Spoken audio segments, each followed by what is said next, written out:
அனைவருக்கும் வணக்கம். இன்றைக்கி சனிக்கிழமை. இன்றைக்கி ஒரு சேவிங்ஸ் வீடியோ பற்றி தான் நம்ம பார்க்க போகிறோம். நான் பார்த்திங்கன்னா சில்லற காசு கிடைக்கிற காசுலாம் எப்படி சேமித்து வைக்கிறேன், அது எப்படி நான் பணமாக மாற்றி அதை பேங்க்கில் போட்டு அதுக்கு வட்டியும் சேர்த்து எப்படி என் பணத்தை பெருக்கிறேன் அப்படிங்கிறதான் சொல்ல போகிறேன். ஸோ இந்த வீடியோ உங்களுக்கு யூஸ்ஃபுல்லாக இருந்துச்சுன்னா லைக் பண்ணுங்கள், ஷேர் பண்ணுங்கள். என் சேனல் உங்களுக்கு பிடிக்கிறதுனா கண்டிப்பாக சப்ஸ்கிரைப் பண்ணுங்கள். உங்கள் வேல்யூபிளான கமெண்ட்டை கமெண்ட் செக்ஷனில் தெரிவிங்க. ஏற்கனவே நம்ம சேனலில் சேமிப்புங்கிற ப்ளேலிஸ்ட்டில் நான் இது வரைக்கும் சேமித்த விஷயங்கள், அதுக்கான டிப்ஸு எல்லாமே பார்த்திங்கன்னா சொல்லியிருப்பேன். உங்களுக்கு தேவைப்படுது அப்படின்னா நீங்கள் சேமிப்புங்கிற ப்ளேலிஸ்ட்லேயும் போய் பார்க்கலாம். இதுதான் என்னுடைய மேஜிக் பாக்ஸ். அந்த மஞ்சள் கலர் பாக்ஸில் தான் நான் எப்போவுமே பணத்தை சேர்த்து வைப்பேன். அதுக்கப்புறம் நிறைய எனக்கு உண்டியல் வாங்குறது ரொம்ப ரொம்ப பிடிக்கும். ஏன்னா ₹1 காயினாக இருந்தாலும் அந்த உண்டியல் அப்படின்னு ஒன்று இருந்துச்சு அப்படின்னா அதில் நம்ம சேர்த்து வைப்போம்.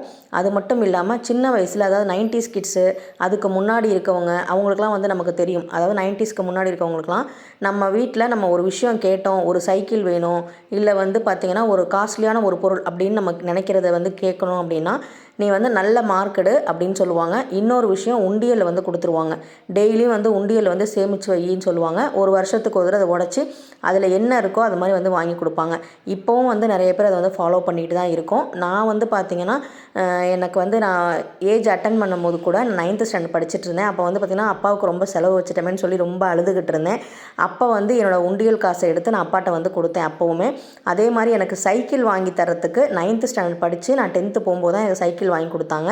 அப்போ பார்த்திங்கன்னா எனக்கு சைக்கிளுக்கு காசு என்னுடைய உண்டியல் பணத்துலேருந்து தான் எங்கள் அப்பா எனக்கு சைக்கிள் வாங்கி கொடுத்தாங்க. நான் இப்போ அந்த பழக்கத்தை எப்போவுமே விடுறதில்ல. உண்டியலில் சேர்க்குறதுங்கிறது எனக்கு ரொம்ப ரொம்ப பிடிக்கும். ஏன்னா சில்லற காசு எல்லாம் உண்டியலில் சேர்க்க முடியும். அது மட்டும் இல்லாமல் இப்போ நமக்கு ₹1 தானே, ₹2 தானேன்னு சொல்லி நம்ம ஓரமாக மூலையில் போடுற காசை எடுத்து நம்ம உண்டியலில் அதுக்கு ஒரு மரியாதை கொடுத்து நம்ம சேர்த்து வைக்கும்போது அதை நான் பணமாக மாற்றி அதை நான் பேங்க்கில் போடும்போது எனக்கு இன்ட்ரெஸ்ட் கிடைக்கிது அப்படிங்கிற விஷயத்த நான் லேட்டாக தான் புரிஞ்சுக்கிட்டேன்.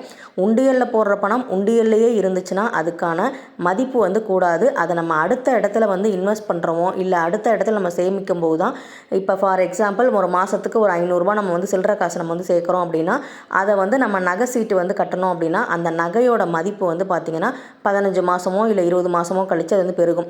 நான் என்னோடய உண்டியல் பணத்தை அந்த மாதிரி நகை சீட்டும் சேர்த்துக்கிட்டு தான் இருக்கேன். ஸோ இந்த மாதிரி இந்த புத்தர் உண்டியல், இந்த நாய்க்குட்டி உண்டியல் இதெல்லாம் ஏன் வாங்கினேன் அப்படின்னா உண்டியல் பார்க்குறதுக்கு கொஞ்சம் நமக்கு கலர்ஃபுல்லாகவும் பிள்ளைங்களுக்கு பிடிக்கிற மாதிரியும் இருந்தால் நம்ம பிள்ளைங்கள்ட்ட காசு கொடுக்கும் போது கூட அதை உண்டியலில் சேர்த்து வைக்கணும் அப்படிங்கிற எண்ணம் அவங்களுக்கு வரும். நான் பார்த்திங்கன்னா ₹1 காயின், ₹2 காயின், அப்புறம் ₹5, ₹10 இது எல்லாத்தையும் ஊதுபத்தி வர ஜிப்லாக் கவரில் பார்த்திங்கன்னா அதோட போட்டு வைப்பேன். எனக்கு கொஞ்சம் சென்டிமெண்ட் அதிகம் அப்படிங்கிறனால நான் அந்த மனமுள்ள அந்த ஊதுபத்தி வாசனை, ரோஜா, மல்லி, அப்புறம் தாழம்பூ இந்த மாதிரி ஊதுபத்தி பேக்கெட்டில் போடும்போது அந்த பணமும் பார்த்திங்கன்னா நல்லா மகாலட்சுமி கடாட்சமாக இருக்கும்னு எனக்கு ஒரு நம்பிக்கை. அதனால் நான் போட்டு வச்சுருந்தேன். அது மட்டும் இல்லாமல் எல்லாத்துக்குமே தனித்தனியாக நம்ம உண்டியல் வாங்க முடியாது. உண்டியல் பார்த்திங்கன்னா யோகி பர்த்டேக்காக ஒவ்வொரு வருஷமும் உண்டியல், அவனோட உண்டியல் தனியாக உடைப்போம். அதை ஏதாவது ஒரு ஹோமுக்கு செலவு பண்ணுவோம். இந்த மாதிரி உண்டியல் காசை பார்த்திங்கன்னா 3 மாதத்துக்கு ஒரு தடவை 2 மாதத்துக்கு ஒரு தடவை எடுத்து அதில் எவ்வளோ காசு சேர்ந்துருக்கோ அதை பார்த்திங்கன்னா நான் ஒரு ஹோட்டலில் எங்கள் வீட்டுக்கார் கொடுத்துருவாங்க. அங்கே கொடுக்கும்போது அவங்க சில்லறை அங்கே நிறைய தேவைப்படும். அதே மாதிரி மளிகை கடையிலையும் தேவைப்படும். அந்த மாதிரி நம்ம கொடுத்தோம் அப்படின்னா அவங்க திரும்ப நம்ம எண்ணிட்டு அவங்க நமக்கு நோட்டு கொடுத்துருவாங்க, நோட்டாக கொடுத்துருவாங்க.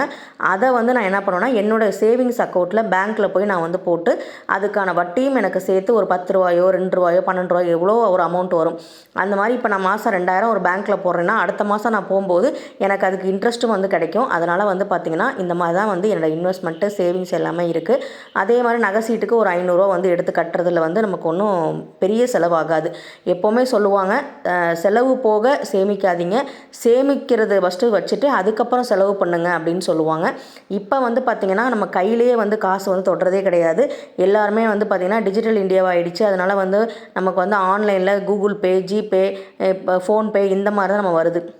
அப்போல்லாம் ஒரு சம்பள கவர் வாங்குவாங்க, வாங்கி சாமிக்கிட்ட வைப்பாங்க, கும்பிடுவாங்க. அதுலேருந்து காசை எடுத்து சாமிக்குன்னு உண்டியலில் போட்டுட்டு அதுக்கப்புறம் ஸ்வீட் வாங்கிட்டு போவாங்க. பிடிச்ச நம்ம குடும்பத்தில் இருக்க பிள்ளைங்களுக்குலாம் அப்போ தான் பலகாரம் எதுவும் வாங்கிட்டு போவாங்க. இந்த காயின்லாம் பார்த்திங்கன்னா 1981 நான் பிறக்கிறதுக்கு முன்னாடி அந்த காயின், அதனால் அதெல்லாம் பத்திரமா நான் வச்சுருக்கேன். அது மாதிரி வந்து பார்த்திங்கன்னா நம்ம பிள்ளைங்களுக்கும் வந்து பார்த்திங்கன்னா அந்த எண்றத்துக்கு சொல்லித்தர்றது, இந்த மாதிரி காசோட முக்கியத்துவத்தை சொல்லிக் கொடுக்குறது அப்படிங்கிறனால தான் நான் யோகியும் வச்சுக்கிட்டு தான் வந்து எண்ணுவேன். அவன் வந்து அசால்ட்டாக சொல்லுவான், இது என்னப்பா 10,000 தானே, இது என்னப்பா 5,000 தானே, இது என்ன 2,000 தானே. அந்த தானே தான் வருமே தவிர அதை நம்ம சம்பாதிக்கிறதுக்கு எவ்வளோ காசு வந்து கஷ்டப்படணுங்கிறது அந்த பிள்ளைங்களுக்கு வந்து சொல்லி வளர்க்கணும்.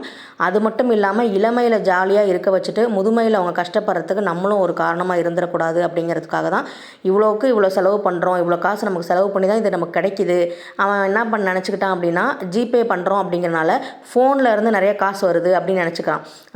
அந்த காசை வந்து நம்ம சம்பாரித்து அக்கௌண்ட்டில் போட்டால் மட்டும்தான் ஜிபே வரும்னு சொல்லி அவன்கிட்ட இப்போ நிறைய தடவை நான் வந்து சொல்லிக்கிட்டே தான் இருக்கேன். ஏன் அப்படின்னா அவனுக்கு வந்து நமக்கு வந்து ஜிபே பண்ணால் ஃபோன்லேருந்து காசு டக்குன்னு வருது, அதனால் வந்து நமக்கு வந்து காசு நிறையா இருக்குது அப்படின்னு நினச்சிக்கிறான்.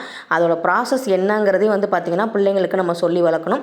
அப்புறம் வந்து பார்த்திங்கன்னா பேங்க்கில் இருந்து நம்ம பணம் போடும்போது ₹500 எவ்வளோ இருக்குது, ₹100 எவ்வளோ இருக்குன்னு எண்ணுவாங்க பார்த்தீங்களா, அந்த மாதிரி தனித்தனியாக ₹1 காயின் எவ்வளோ இருக்குது, ₹5 காயின் எவ்வளோ இருக்குன்னு சொல்லி நான் வந்து நோட்டில் வந்து எழுதி வச்சுக்குவேன்.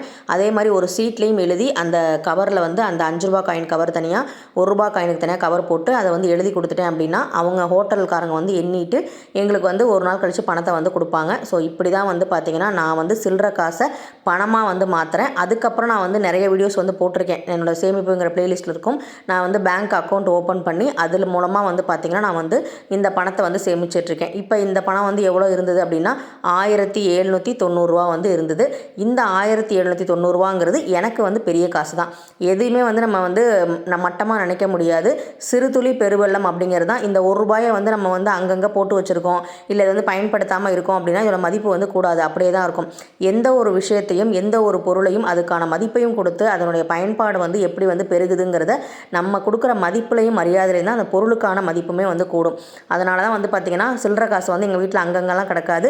எடுத்து ப்ராப்பராக வந்து பார்த்திங்கன்னா உண்டியலில் போட்டு வைப்பேன், இல்லைனா ஊதுபத்தி கவரில் போட்டு வச்சுட்டு 2 மாதத்துக்கு ஒரு தடவை எண்ணி அதை வந்து பார்த்திங்கன்னா நான் வந்து எங்கள் வீட்டுக்கார்ட்ட கொடுப்பேன். அவர் வந்து எனக்கு வந்து மாற்றி கொடுப்பாங்க. இந்த ₹1790 வச்சு நம்ம என்ன பண்ணலாம்னா ஒரு ₹1000 நகை சீட்டு கட்டலாம், பால் காசு கொடுக்கலாம், அதே மாதிரி குழந்தைங்களுக்கு ஏதாவது ஸ்நாக்ஸ் வாங்கி கொடுக்கலாம், இல்லை இட்லி அரிசி வாங்கலாம். இந்த மாதிரி நிறைய விஷயங்கள் நமக்கு இருக்குது. என்ன மல்லிகை ஜாமான் தீர்ந்து போச்சோ அதை வாங்கலாம், எண்ணெய் வாங்கலாம். இந்த மாதிரி விஷயங்கள்லாம் நம்ம வாங்கணும் அப்படிங்கிறதுக்காக தான் இந்த மாதிரி சிறுக சேமிக்கணுங்கிற பழக்கத்தையும் குழந்தைங்களுக்கும் சொல்லிக் கொடுக்கணும். மீதி காசு வந்து சில்லறை இருக்கும் பார்த்திங்களா, அதை வந்து சாமி உண்டியலில் போட்டுட்டு யோகி வந்து இந்த பண மூட்டையை வந்து எடுத்து பத்திரமா வைக்க சொல்லிட்டேன். அவனே தான் எல்லாமே செய்ய சொன்னேன்.